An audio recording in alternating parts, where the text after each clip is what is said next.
Hey there, how are you managing right now?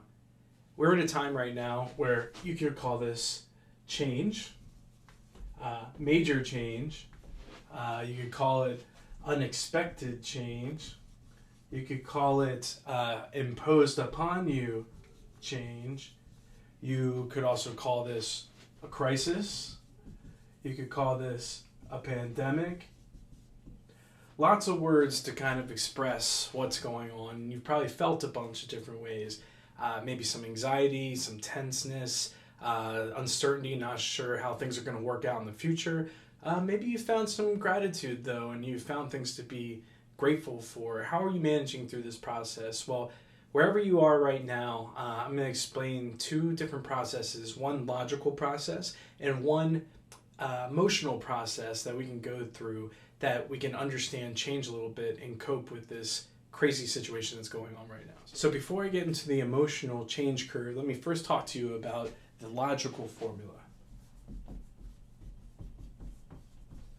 So D times V times F is greater than R. This is known as Dannemiller's formula for change. So on the R, on the right side, R, you have resistance to change. This is why things stay at the status quo. Something stays in motion until something's acted upon it. So over here, what makes you start to get over that change is you have to have a dissatisfaction with the current state of affairs. D is dissatisfaction, like not happy with the way things are now, so it's going to help me overcome this change. Now the other things you need to have V and F. V is a vision for the future, and F is the first few steps that you can take in order to move forward into whatever that vision is, which this is obviously a very important idea to consider, especially this right here. In these times. Now, this was not a change that we all chose, right? This is something that happened to us or something that we are all experiencing in COVID-19.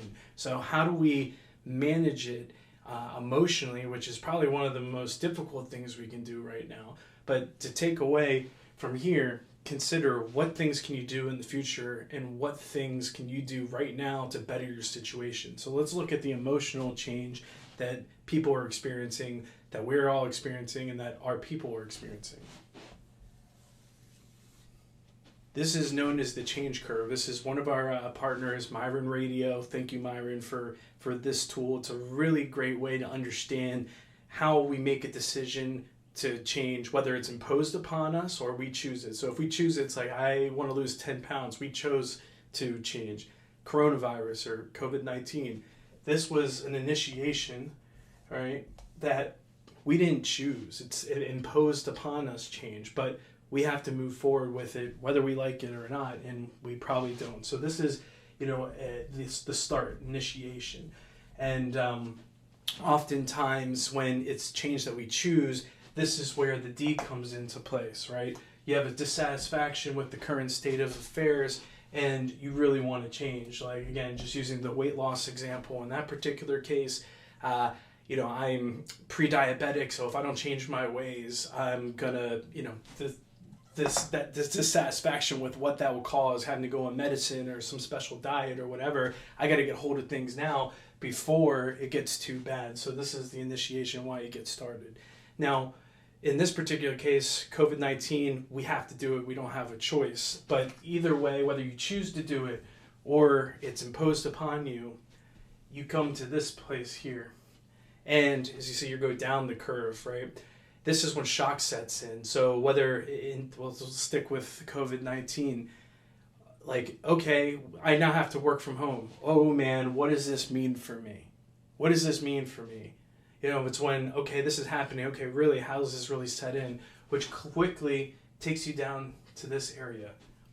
After that moment, you quickly get down here. And this right here, this is probably where many of us are at the current moment. It's called the Valley of Fud, or the Valley of Despair. And the Fud stands for fear, fatigue, uncertainty, and doubt. And what's interesting, this is all uncertain. We are all in uncertain waters, everything under here. And this is part of the process. You have to go through this to get out of change. So this is empowering because it's normal to have this area where you lose control, you have some self-limiting beliefs, negative thoughts start to creep in. You have to work through those things, and your people are going to be working through those things. And so how do you get out of that? So, and this is gonna last a little bit of time, especially now.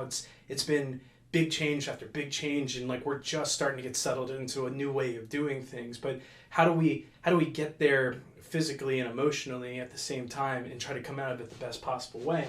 Well, one of the ways you do that is this: your V&F, a vision for the future, and the first things that you can do. So although all this craziness is going on, you get to this point here, we call it the rededication.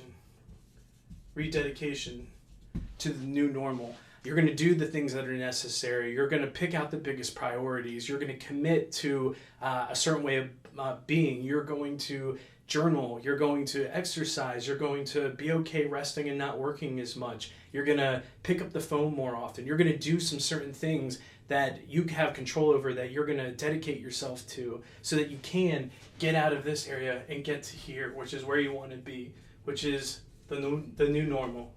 The new normal, the new way of doing things. This is just how we go about our way from here. So consider this in your situation. Think about where you are. What are some of the questions? Recognize this is completely normal. We are losing control of certain things, giving up certain freedoms, our way of doing things, our everyday life.